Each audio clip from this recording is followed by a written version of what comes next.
Hello दोस्तों, मैं आशीन पटेल में वापस का स्वागत है। आज मैं एक मुद्दे पर चर्चा करने वाला हूँ। मुद्दा कुछ ऐसा है कि अक्सर हमें ऐसा सुनने को मिलता है राइट कि कोई इंसान दर्द में है, कोई लड़का लड़की दर्द में है, दुख में है, रो रहा है। फिर कोई महानुभाव आते हैं, उनको ज्ञान देके जाते हैं। बोलता है कि तू किस बात में रो रहा है, तेरे पास तो सब कुछ है, तेरे पास सब कुछ है, फिर भी तू रो रहा है।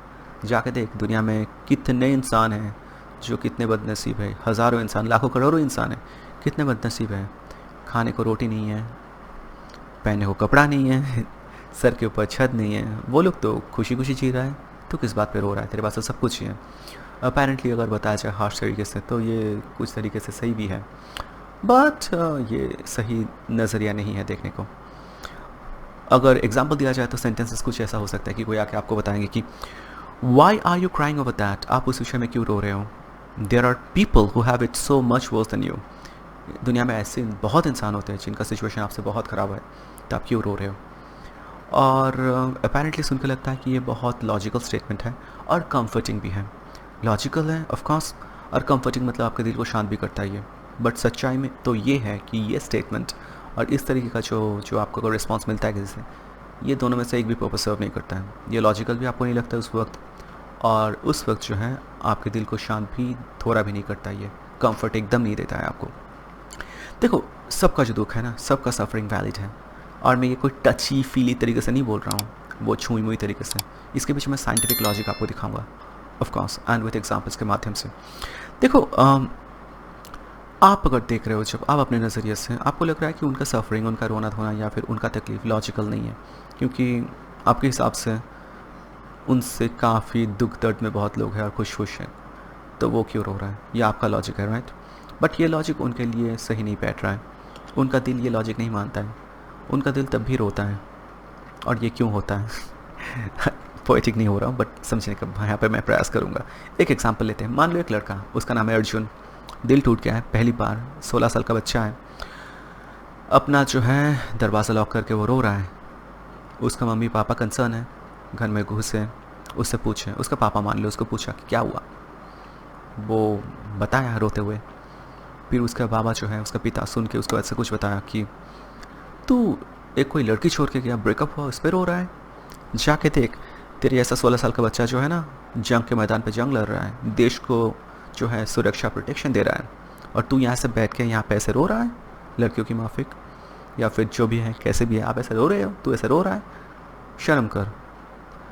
ऐसे बोल के जो है आप उसको डिसमिस कर दिया, उसका पेन को जो है, उसका दर्द को जो है डिसमिस कर दिया। इसके बाद क्या हुआ, वो बच्चा जो है वो चुप हो गया, आपको बोलना ही बंद कर दिया। इससे उस लड़के को कुछ लाभ हुआ क्या, उसका दर्द घटा क्या? नहीं, एब्सोल्युटली नहीं। बस वो आपको बोलना बंद कर दिया, और आप उसका पेन को जो, उसका दर्द को जो है डिसमिस कर दिया, इनवैलिडेट कर दिया। ऐसे दिखाया कि तेरे दर्द का कोई जो है वजूद नहीं है, कोई महत्व ही नहीं है, तो बस मैन इट अप, रो मत।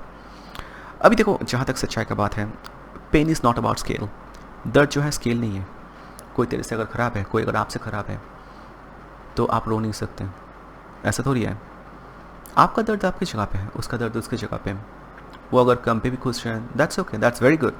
पर आपके पास सब कुछ है, उसके बाद आपको कुछ नहीं है, और जिसके लिए आप रो रहे हो, इसको मतलब ऐसा नहीं कि आप बहुत ही टची फीली ऐसा हो।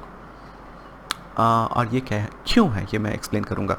देखो, जहाँ तक हमारा इमोशनल का पेन है ना, इमोशनल फिजिकल पेन, दोनों ही हमारा ब्रेन का एक ही जगह को ट्रिगर करता है, एक ही रिस्पॉन्स को ट्रिगर करता है। Both emotional pain and psychological pen trigger the same neural circuitry.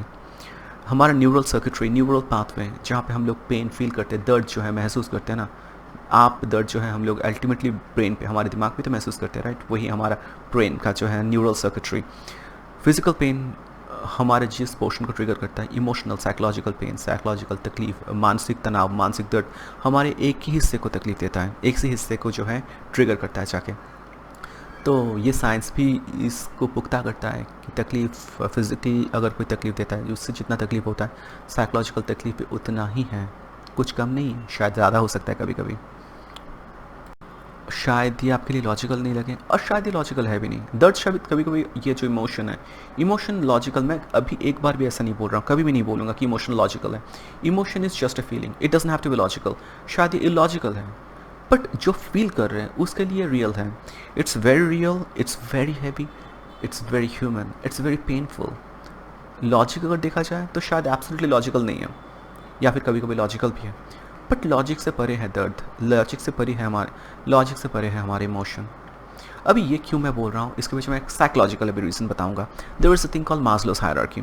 मास्लोस hierarchy Abraham Maslow बोल के एक इंसान थे, साइकोलॉजिस्ट थे, और वो शायद कोई ज्यूइश अमेरिकन साइकोलॉजिस्ट थे। राउंड अबाउट 1984 में एक साइकोलॉजिकल थियोरी दिए थे, वो ग्राउंड ब्रेकिंग थियोरी था। उसको मैं यहाँ पे एनालाइज करने का प्रयास करूँगा, और इससे आप समझ पाओगे कि हर कोई इंसान अपने अपने प्लेस में है और सबका ही दर्द जो है वैलिड है। क्यों? देखो, एक छोटा करेक्शन मैं करना चाहूँगा। मैस्लोस हायरार्की जो आया था वो थ्योरी 1943 में था। दैट्स अ पिरामिड, एक पिरामिड स्ट्रक्चर जैसा आप मान लो। देखो, पिरामिड स्ट्रक्चर में ये बोला जाता है मैस्लोस हायरार्की कि सब इंसान के जो होता है ना, कुछ नीड्स होते हैं। हर इंसान का बहुत सारा जो है ज़रूरतें होते हैं, और वो एक पिरामिड के तरीके से होता है। एक बेसिक लेवल, मैंने स्टेयरकेस, सीढ़ी जैसा मान लो, एक के बाद एक, एक के बाद एक, एक के बाद एक, एक के बाद एक, एक के बाद एक, ऐसे 5 आते हैं। ठीक है, एकदम बेसिक लेवल में हमारा क्या होता है। देखो, अगर आपका बेसिक लेवल सही नहीं है तो आप कुछ और सोच नहीं सकते उस हिसाब से, और ये सब इंसान के लिए सेम है। बट आप अगर एक लेवल में, एक पायदान पे पहुंच जाते हो, तब आपका जो है वो लेवल, वो जो है शौक या फिर उस चीज़ का उसका चीज़ का जो ख्वाहिशात रिक्वायरमेंट मिट जाता है, तब आपको सेकंड लेवल पे जाना होता है। वो आपका सेकंड लेवल है। उसके बाद थर्ड वो फिल हो जाता है, then comes fourth, then comes fifth, and fifth होता है फाइनल लेवल। अभी मैं एकदम बॉटम लेवल, एकदम बेसिक लेवल पे आ जाता हूँ। तो वो क्या है अकॉर्डिंग टू मैस्लोस हायरार्की? वो है फिजिकल नीड्स जो होते हैं ना, फिजिकल नीड्स, शारीरिक जो हमारी ज़रूरतें हैं, जैसे कि हमारा भोजन है, फूड, पानी, सांस लेने के लिए हवा, ऑक्सीजन। ये अगर नहीं है तो आप और कुछ नहीं सोच सकते। आपका अगर सांस अभी छीन लिया जाए, ऑक्सीजन अगर आपका आपका नाक अभी बंद कर दिया जाए, तो आप और कुछ नहीं सोच पाओगे। दुनिया का सारा दुख दर्द, गर्लफ्रेंड ब्रेकअप, सब कुछ भूल जाओगे। बट जब आपके पास ये है, तब आप इसके बारे में सोचते नहीं हो, तब नेक्स्ट लेवल में जाते हो। नेक्स्ट लेवल क्या है? सेफ्टी। किस तरीके का सेफ्टी? आपके पास रहने का घर है क्या? शेल्टर। सिक्योरिटी, आप सुरक्षित हो क्या? कोई आके आपको मार के चला तो नहीं जाएगा? ये वाला आप सोचते हो। उसके बाद फिर हेल्थ, आपका शारीरिक तरीके से आप सही हो, ये सेकंड। फर्स्ट वाला पिरामिड जो है बॉटम लेयर, उसके बाद आता है कि नेक्स्ट लेयर, देन कम्स मैं थर्ड लेयर पे आता हूँ। थर्ड लेवल में हमको क्या चाहिए होता है जब हमारा सेकंड लेयर भी फुलफिल हो जाता है? थर्ड लेयर में हमको लव एंड बिलोंगिंग चाहिए होता है, प्यार मोहब्बत चाहिए होता है। और बिलोंगिंग, एक ग्रुप के में हम लोग सदस्य हैं, एक इंसान हमसे जुड़े हुए हैं, हम किसी के पार्ट है, किसी के हिस्सा हैं, ये हमें जानना होता है, ये हमें चाहिए होता है। और ये भी बहुत ज़रूरी होता है जब आपका पहला 2 लेवल जो है मीटअप हो चुका है। फिर आता है देन फोर्थ लेवल, हमको एस्टीम चाहिए होता है। एस्टीम मतलब एक तरीके से मान लो कि रिकग्निशन, प्रशंसा, लोग अप्रिसिएशन, ये हमें चाहिए होता है जब हमारा पहले का 3 नीड मीट हो चुका है, physical need, safety, love and belonging. उसके बाद आता है एस्टीम, ये भी हमें चाहिए होता है। ये अगर नहीं हो तब भी हमें दर्द होगा। जैसे कि कॉन्फिडेंस, हम लोग कॉन्फिडेंट है क्या अपने काम को लेके, खुद को लेके, अपना फिजिक को लेके, अपना आउटलुक लेके, जो भी कुछ हमारा है, हमारा जॉब लेके, हमारा परफॉर्मेंस लेके।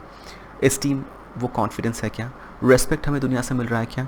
एंड रिकग्निशन, हम जो काम कर रहे हैं उसके लिए वाहवाही, प्रशंसा, अप्रिसिएशन दुनिया से मिल रहा है क्या? ये इनमें से अगर कोई भी अगर कम है या फिर नहीं मिल रहा है, तब भी आप दुखी होगे उतना ही। फिर आता है एकदम टॉप लेयर, जो एकदम हाईएस्ट लेवल में जो पहुंच जाते हैं, वो भी उनको ये चाहिए होता है। ये अगर उनको नहीं मिलता तब भी वो लोग बहुत दुखी होते हैं। जैसे कि मान लो उसको बोल जाता है कि self actualisation, which is pyramid का एकदम टॉप लेवल है। सेल्फ एक्चुअलाइजेशन, उसका मतलब क्या है? ग्रोथ। आपका ज़िंदगी सही दिशा पे चल रहा है कि नहीं, आपका ग्रोथ सही से हो रहा है कि नहीं, जैसे आप ज़िंदगी को सोचे थे उस राह पे आपका ज़िंदगी चल रहा है कि नहीं। पर्पस, आपका ज़िंदगी का उद्देश्य क्या है, आपकी ज़िंदगी का मायने क्या है। ये बहुत ही एकदम high and mighty psychological question हो गया, राइट? इडियोसिंक्रेटिक क्वेश्चन, इसका मतलब क्या है हमें नहीं पता, फिर हम लोग खोजते हैं। बट ये आप तब सोच पाओगे जब आपका बाकी वाला सब लेवल जो है मीट हो चुका है, सारा स्टेज से आप ऊपर आ चुके हो, और जब ये सब हो जाता है तब जाके आप एकदम ऊपर वाले सोचते हो। But here is the catch, अगर आपका इनमें से कोई भी लेवल में आप हो, आप मान लो कि थर्ड लेवल पे हो, तब आप फूड सेफ्टी इसको लेकर नहीं सोचते। बट थर्ड लेवल में आपके अगर लव, बिलोंगिंग ये अगर नहीं है, तब आपको उतना ही तकलीफ पहुंचता है। जैसे कि अगर फर्स्ट लेवल में जिसके पास भूख खाना नहीं है, जो वो लोग जितना तकलीफ झेलते हैं बिना भोजन के, आप भी उतना ही तकलीफ झेलोगे। तो वो जैसे कि बताया कि मान लो किसी के पास जो भोजन है, वो उसका बेसिक लेवल एकदम ठीक है, सेफ्टी शेल्टर वो भी सही है, बट उनका थर्ड लेवल में वो जो कमी है, उनके पास फैमिली नहीं है, प्यार मोहब्बत नहीं है, उनका दर्द भी इक्वली वैलिड है, इक्वली रेलिवेंट है। तो आप उनसे ऐसा उम्मीद मत करो, या फिर ऐसा फॉल्स कंपैरिजन मत करो कि बहुत के पास तो भोजन नहीं है, रहने को घर नहीं है, तो तुम क्यों रो रहे हो। सब अलग अलग लेवल में है हायरार्की के, और सबका जो है दुख दर्द एकदम एब्सोल्युटली वैलिड है। और दर्द का पर्पस क्या है? देखो, दर्द बहुत इंपॉर्टेंट चीज़ है। ये जो फिज़िकल पेन हम लोग फील करते हैं ना, ये बहुत इंपॉर्टेंट है। मान लो आप अगर फिज़िकल पेन फील नहीं करते, आपको सांप काट के चला गया, आप नोटिस नहीं करोगे, फिर आप कुछ देर के बाद जो है मर जाओगे। तो पेन जो है हमें वहाँ पे नोटिस करवाता है कि यहाँ पे दर्द हो रहा है, कुछ तो गलत है वहाँ पे, जाके उसको जो है देखो, फिक्स करो। पेन बहुत इंपॉर्टेंट एक मैसेंजर है, जो एक मैसेज, एक जो है आपको संवाद आपको पहुँचाता है दिमाग तक, जाके उस चीज़ को नोटिस करो, वहाँ पे कुछ गलत है। तो पेन जो है ना, साइकोलॉजिकल पेन भी एक मैसेंजर है। क्या मैसेज आपको देता है वो? आपको अगर दर्द हो रहा है ना, तो कुछ ना कुछ तो गलत है भाईजान, कुछ ना कुछ तो गलत है भाई। तो आपको वहाँ पे जाके चेक करना है, कुछ ना कुछ प्रॉब्लम है आपका, और वो प्रॉब्लम या फिर वो नीड जो है, वो जो नीड है वो मेट नहीं हो रहा है, शायद उसीलिए वो एक सिग्नल है, आपको वहाँ पे जाके चेक करना है। तो आप जाके वो चेक करो। सो पेन इज़ अ मैसेंजर, एक सिग्नल आपको पहुँचाता है। तो दर्द जो है, दर्दनाक है कारण से। Pain is painful for a reason, इसका एक उद्देश्य, एक पर्पस है। इसीलिए बायोलॉजिकली या फिर हमारा एवोल्यूशन पेन को ऐसे डिज़ाइन किया है कि तकलीफ़ हम लोग सह नहीं पाते जब तक तकलीफ़ का हम लोग हल नहीं ढूंढते, और तकलीफ़ हमें उस दिशा पे लेके जाता है कि यहाँ कुछ प्रॉब्लम तो है, उसको जाकर फिक्स करना है। और सच में कहीं भी अगर तकलीफ़ होता है, कुछ ना कुछ कहीं ना कहीं कुछ ना कुछ प्रॉब्लम तो है ही, तो जाके हमें उसे फिक्स करना चाहिए, वो भी बताना और मैं एक बात फिर से यहाँ पे जोड़ना चाहूँगा। मान लो कि वही बोल रहा हूँ ना, हर कोई अपने लेवल में है और सबका सफरिंग भी वैलिड है। मान लो कि एक साधु दुनिया को त्याग दिया है, सब कुछ त्याग दिया है, उनको मटेरियल पोजेशन, कुछ पैसा, गाड़ी, बंगला, मकान कुछ नहीं चाहिए, वो सब त्याग दिया है, पर उनका दोस्त का देहांत हो गया। तब वो साधु सन्यासी भी रोते हैं, क्योंकि उनके पास वो जो है, वो सफरिंग, वो लॉस उनके लिए बहुत ही उनको हर्ट करता है। जस्ट बिकॉज वो सब त्याग दिया है, वो लोग और कुछ फील नहीं करेंगे, ऐसा नहीं हो सकता। सिमिलरली एक CEO कंपनी का मान लो, उनके पास सब कुछ है पर उनका लविंग फैमिली नहीं है, तो उनके लिए भी दुख एवं दर्दनाक एक सबब है ऑफकोर्स। तो हमें अभी क्या करना चाहिए? What can we do as observer? क्योंकि अगर हमारे पास आके अपना दुख दर्द बयान कर रहा है, तो हम कर क्या सकते हैं?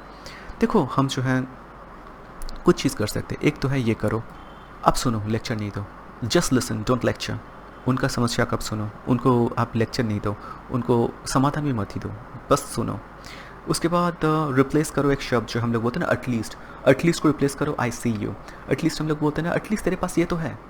इस शब्द को, इस सेंटेंस को बदल दो, और बदल दो किससे? I can see your pain, I can see your trouble, I can see your suffering. Remember your pyramid, वो पिरामिड वाला याद रखना, सब कोई अलग अलग लेवल में है, और हर एक इंसान का जो है दर्द वैलिड है इक्वली। आपको लॉजिकल लगे ना लगे, that is a different thing. वो दर्द लॉजिकल है कि नहीं है, that is also different issue, but वो दर्द है, that is true. The feeling is true, suffering उनका, दैट इज़ ट्रू। लॉजिकल नहीं लॉजिकल है, that is something we can decide later, वो अलग लेवल है, और इट्स अ अलग different scenario, it's a different topic for another day. But if someone is suffering, वो दर्द में है, और उसको दर्द को अगर आप सुन सकते हो तो थोड़ा बहुत सुनो, बस सुनो और कुछ नहीं, समाधान मत दो, बस सुनो इफ़ यू कैन। और एक बात मैं बोल के ख़त्म करना चाहूँगा, कोई समुद्र में डूब रहा है, इसका मतलब ये नहीं कि आप अपने तूफ़ान में फंसे हो तो आप रो नहीं सकते। इसका मतलब ये है कि किसी के पास खाना नहीं है और आपका दिल टूटा है, तो इसका मतलब नहीं है कि खाना नहीं है वो सही से रह रहा है, या फिर उसका दर्द आप जैसा गहरा नहीं है, या आपका दर्द उसके जैसा उतना गहरा नहीं है, उतना सीवियर नहीं है, और आप एकदम हायरार्की के एकदम बॉटम में अगर नहीं हो तो आप रो नहीं सकते, ऐसा नहीं है। आप रो सकते हो या फिर आप दुख मना सकते हो डेफिनेटली। एंड हमें ऑब्जर्वर, हमें क्या करना चाहिए? The last and the final message that I can live with guys with, जो इसके साथ मैं आपको छोड़े जाना चाहूँगा, वो कुछ ऐसा है कि कंपेयर नहीं करो, उनको सही भी मत करो। Don't compare, don't correct, just listen, just be there for them. बस इतना ही हम लोग कर सकते हैं। तो बताएगा आज का मेरा ये मैसेज कैसा लगा, लाइक कमेंट सब्सक्राइब शेयर ज़रूर कीजिएगा। धन्यवाद।